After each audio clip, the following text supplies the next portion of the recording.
Right, so believe it or not, this was even tougher than yesterday's video was. Because you see, while Messi has certainly been part of better and more stable teams across his career, it could be argued that Cristiano Ronaldo has played alongside better individuals across his. And while the circumstances surrounding some sides means they weren't always the greatest teams, in a video disregarding any cohesion or chemistry, it just makes my life a lot harder. Either way, we shall try. And yes, go and see the intro of yesterday's video for full explanation, but basically these individuals will be selected on the basis of how good they've been throughout their careers and not necessarily how good they were alongside CR7. However, if two or more candidates are comparable enough in ability, then chemistry with subject player will act as a tiebreaker. Hope that's clear enough. If not, get a hope. I've explained it more than once. Why are you so slow? Please take up reading, do some crosswords, sleep 8 hours, stretch every morning, whatever works for you. In any event, here is Cristiano Ronaldo's greatest teammates 11. Let's roll on. Formation 4-3-3. Goalkeeper. Honorable mentions Gianluigi Buffon, Diogo Costa, Ricardo Suarez, Rui Patricio, David De Gea, Keylor Navas, Diego Lopez, and Edwin van der Sar. Final pick, Iker Casillas. Told you he's had better teammates. And no lie, by the way, this isn't even the most stacked position. Just wait till we get to the forwards. The one thing I do believe is inarguable is that these guys' abilities are close enough for us to whip out the tiebreaker straight away. And when we do, Saint Iker of course wins out. The greatest goalkeeper in both Spanish and Real Madrid history and a Real Madrid regular since 18 years of age, Iker Casillas is one of the most decorated players of the game, regardless of position, regardless of generation. His cat-like reflexes, excellent positioning and sturdy shot stopping not only made up for his relative lack of physical stature for a goalkeeper of that profile, but also made him a starter for Real pretty much all throughout his career. Well, bar that spell where he got into an argument with Jose Mourinho because, you know, water was wet that day. Right back. Honorable mentions Joao Cancelo, Dani Carvajal, Diogo Dalot, Ashraf Hakimi, and Gary Neville. Final pick, Sergio Ramos. I repeat, this isn't an exercise in creating the best team, it's an attempt to fit in the best players. But even having said that, Ramos was still a damn good right back. He had decent pace, amazing stamina, and a very good delivery. So as you can see, he is more than capable and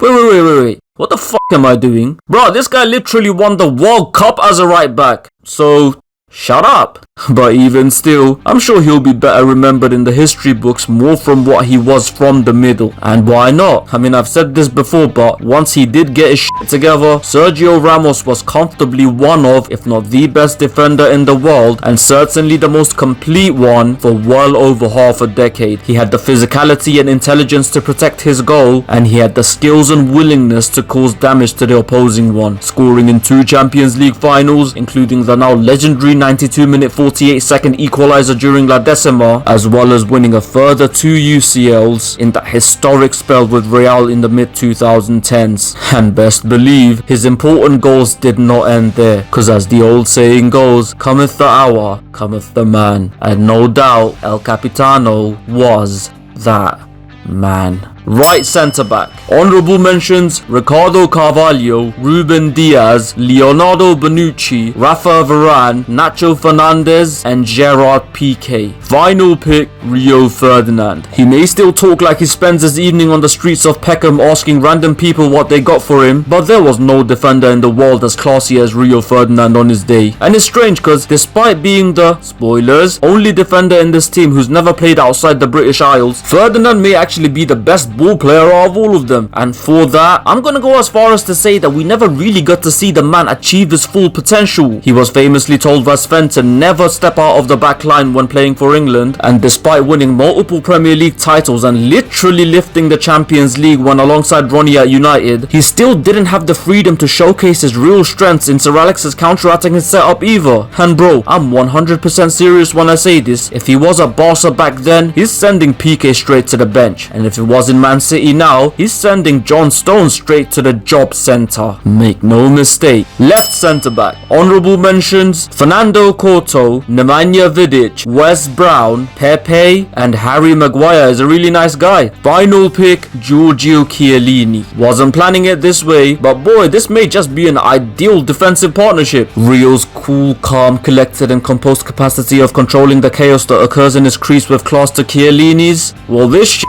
But nah, he was great. A man who was at Juventus before, during and after the relegation in the mid-2000s following the Calciopoli scandal, Chiellini grew as a player as Juve regrew as a club. And I don't think it's a coincidence that the old lady began to decline as Chiellini himself began to age. Cause fact is, despite winning the league 9 times on the bounce from 2011 to 2020, Juve actually finished as the top scoring team in the league on just 2 occasions. It was instead the exploits at the back that was the bigger factor behind their success, and it was Chiellini's exploits from that back line that orchestrated said success. And then throw in his Euro 2021 triumph for Italy while trying to ignore the final for peace of f***ing mind, you now have a complete career to go with a complete defender of the old-fashioned variety. Left back, honourable mentions Alexandro, Patrice Evra, Fabio Contrao and Gabriel Heinze. Final pick, Marcelo, another one of the members of that Real defense that was always a threat going forward but had to mature with age when it came to defending. But you see, unlike Pepe and Ramos, Marcelo, perhaps due to a mixture of the fact that he's Brazilian, a fullback compared to Roberto Carlos, scored in the Champions League final and was involved in this, never quite fully managed to shake off his reputation of being defensively negligent. And post about 2014-ish, that wasn't fair at all, cause yes, while he remained a real danger going forward, especially as Cristiano himself began to move further forward, Marcelo's last-ditch tackles, goal line clearances and never-ending engine was also huge in Real getting through many of those Champions League nights both during La Decima and each of the 3-peat campaigns, ending his Real career with 6 league titles and 5 European Cups, the last one of each which he did as Los Blancos captain. I said this during his prime, and now all these years later, even when I look back, it stands just as true. Marcelo was the best left back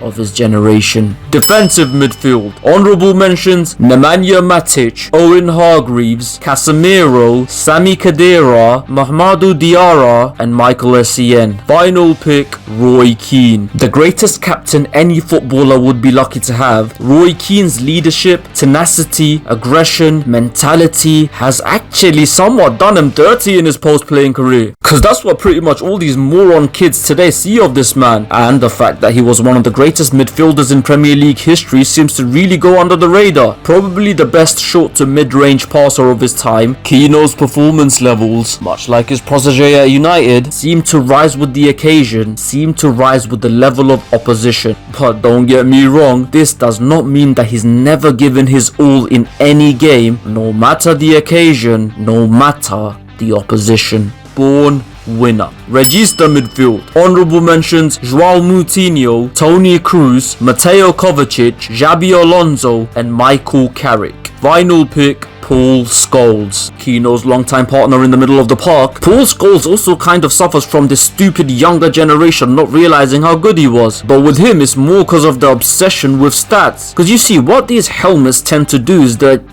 bloody hell, I do not like children, do I?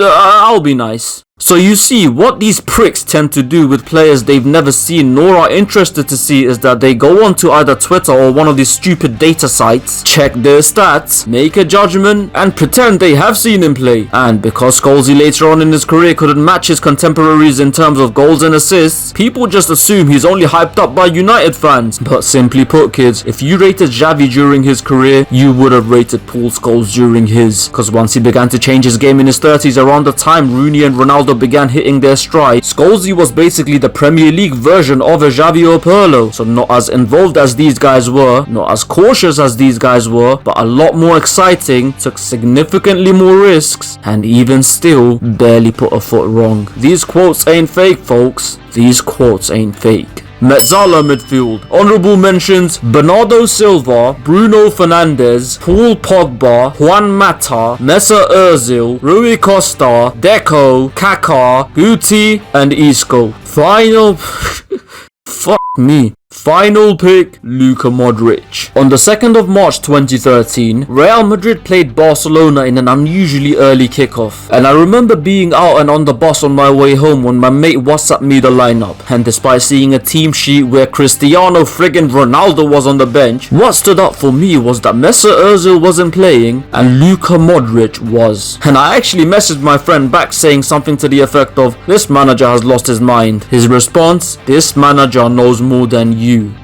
He was right. Just about. And now 11 years on, I myself am picking Modric over Ozil, and truth be told, I don't even think it's close anymore. Luka Modric has proved me wrong. Luka Modric has proved the masses wrong, going from being voted the worst signing of the year to winning it all twice over, 3 times over, 4 times over, and more times over with Real Madrid, taking his country to unseen sights while at it, and lasting longer than not only his detractors thought he would, not only longer than any of his contemporaries did, but even longer than all of his teammates did. He's the last one remaining at the Bernabeu, and you know what? Deservedly so. One of the all-time greats, and now that I have learned my lesson, one of the all-time greats, 0 questions asked. Right wing forward. Honorable mentions: Paulo Dybala, Jadon Sancho, Abdulrahman Garib, Angel Di Maria, Ricardo Quaresma, and Luis Figo. Final pick: Gareth Bale. Seems like Spurs are well represented here, and considering Ronnie's history of torturing these men, who would have thought? Starting as a left back who couldn't seem to buy a win, Gareth Bale scratched and clawed his way up the levels, and by the time he left Tottenham, he was the best player in England and basically a B-Tech version of 08 Ronaldo. He then joined Ronaldo at Real, and in his first season was part of the best team both he and Ronaldo had ever been in. One of the fastest footballers in the world with all the physical attributes required to reach the top. When Gas Bale was in full flow, he made people look stupid. Cue the taxi for Mycon memes, winners in separate UCL finals, including that insane overhead kick off the bench, a stellar all-round performance in another final, and my personal favourite, running half the pitch at the Mestalla, leaving Mark Bartra at his wake. Don't let the ending fool you, Gareth Bale is a Real Madrid legend. Left forward. Honourable mentions: Luis Nani, Sadio Mane, Alejandro Garnacho, Jesse Rodriguez, Rafael Leao, Ryan Giggs, and today's 12th member, and if I'm honest, probably should be both starting and starring, Raul Gonzalez. Final pick: Wayne Rooney. And I won't lie, this almost didn't even make it to tiebreaker. The tough thing here was actually to decide whether Rooney was close enough to Raul's level for it to go to tiebreaker, and I decided, yeah, just about. But of course, once the chemistry and or achievements alongside the main man is factored in, all doubts are vanquished. Cause yes, Ronnie, as some of you may know, only played for 1 season with Raul, while Ronnie, as some of you may claim, owes a lot of his United career to Rooney. And while that narrative is, you know, bullshit, there's no doubt these guys had a very special connection, whether it was as midfielder to striker in the first 3 years, winger to striker in the famous UCL one, and at times even alongside each other in the final one. Coming up together as early as teenagers, Rooney arrived in Manchester when he was 18 and Ronaldo was 19, and at that age, it was pretty clear which one of them was ahead. Yes kids, there was indeed a time where Wazza was above Cristiano, having just taken Euro 2004 by storm and scoring a hat-trick on his United debut. And although Wayne admittedly didn't quite end up witnessing the whopping levels of his workaholic wing wizard and wanton winking wanker for himself, the fact that he went on to captain both England and United, break the goal scoring records for both England and United, the latter of which still stands today, and even climbed up to number 2 on the Premier League goal scorers list by the time he left, despite not always being the main goal getter of his teams, that not only qualifies him to be one of the greatest players England has ever produced,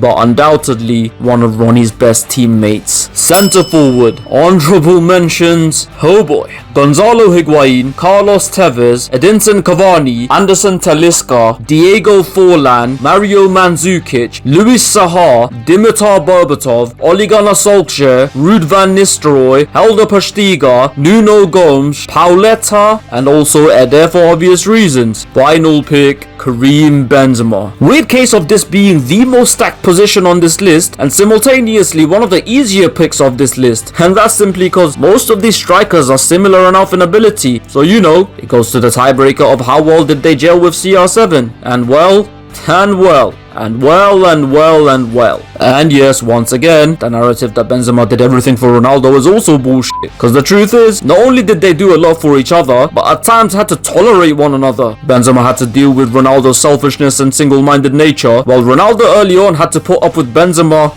well, being a bit funny at times. Somehow though, even starting from those early days, this just seemed to work. And once Benz became a bona fide first team starter in his second season, the link up between these guys guys, including those sweet intricate 1-2s, damaged many a defense. And whether it was alongside Di Maria under Mourinho, alongside Bale under Ancelotti, or as a front two under Zidane, when Benzema and Ronaldo were at the races, they were unstoppable together right up until Ronnie left Madrid. And once he did leave, Karim went on to make further history with Los Blancos, climbing to second in both Real's all-time goals and assist charts, as well as surpass his old teammate for trophies at the club, culminating in the European double in the 21-22 season when he was finally recognised as the best in the world. And considering Rooney's tendencies to wander about, I guess Benz in this team too will spend a lot of time playing alongside CR7 rather than in front of him. So you know what that means, there can only be one man managing this team. Yup, Zizou. Get the band back together one more time, why don't we? I think we should, because I for one wouldn't miss it for the world. And that is that. Agree or disagree? Beats indifference. So what do you think of this team? Are there any starters and or honorable mentions whom I've left out? Let me know in the comments below. And as usual, don't forget to like, share and subscribe. Till next time, you keep rolling.